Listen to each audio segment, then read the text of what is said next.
আসসালামু আলাইকুম। আপনারা কেমন আছেন? আশা করি ভালো আছেন। আলহামদুলিল্লাহ আমিও ভালো আছি।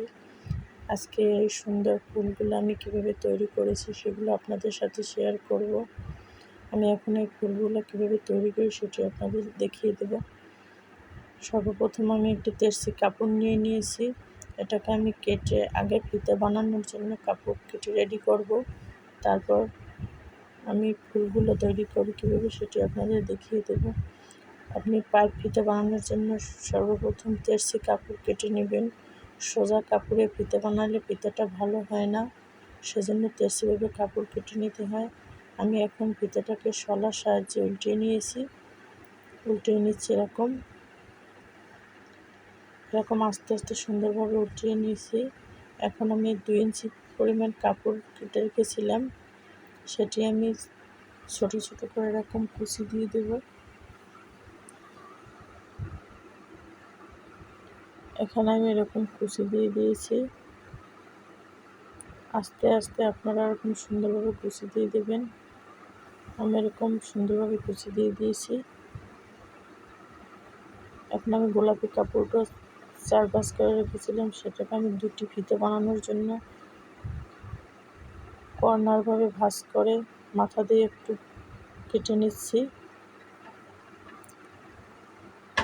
তারপর এটাকে আমি কুচিটা এটার উপরে আমি লাগিয়ে দেব। আমি এই কুচিটা আগে করে রেখেছিলাম, কীভাবে করেছি সেটি তো আপনাদের দেখিয়ে দিয়েছি। আমি এটার মাপ অনুসারে কুচিটা এটার উপরে লাগিয়ে দিচ্ছি। এরকম আস্তে আস্তে রাউন্ডভাবে কুচিটা লাগিয়ে নেবেন। আমার 2টো কুচি লাগানো শেষ। এখন আমি কুচিটা উল্টিয়ে উপরে একটা চাপ সেলাই দিয়ে দেব।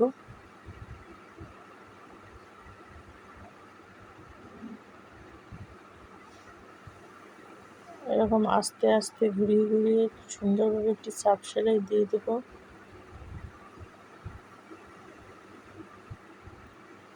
এরকম সুন্দর সুন্দর ফুল বানাতে আপনারা একদম সহজে এবং ঘরে বসে তৈরি করতে পারবেন। জামায় দেওয়ার জন্য আমি ফিতাটা তৈরি করে রেখেছিলাম, সেটি আমি এখন ফুলের ভিতরে দিয়ে তারপর একটি সেলাই দিয়ে দেব।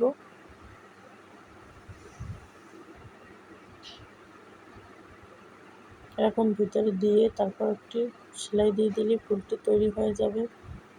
প্লিজ ভিডিওটা স্কিপ না করে সম্পূর্ণ ভিডিওটি দেখবেন এবং ভালো লাগলে একটি সাবস্ক্রাইব করবেন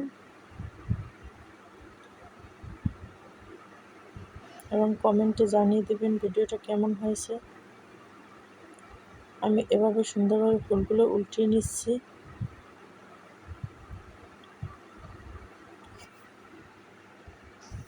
এরকম আপনারা সুন্দর সুন্দর ফুল তৈরি করে জামার উপরে এবং জামার ফিতার জন্য লাগিয়ে নিতে পারবেন একদম সহজ এবং সিম্পলভাবে। আজ এ পর্যন্তই, দেখা হবে নেক্সট ভিডিওতে। সবাই সুস্থ থাকবেন, ভালো থাকবেন। আল্লাহ হাফেজ।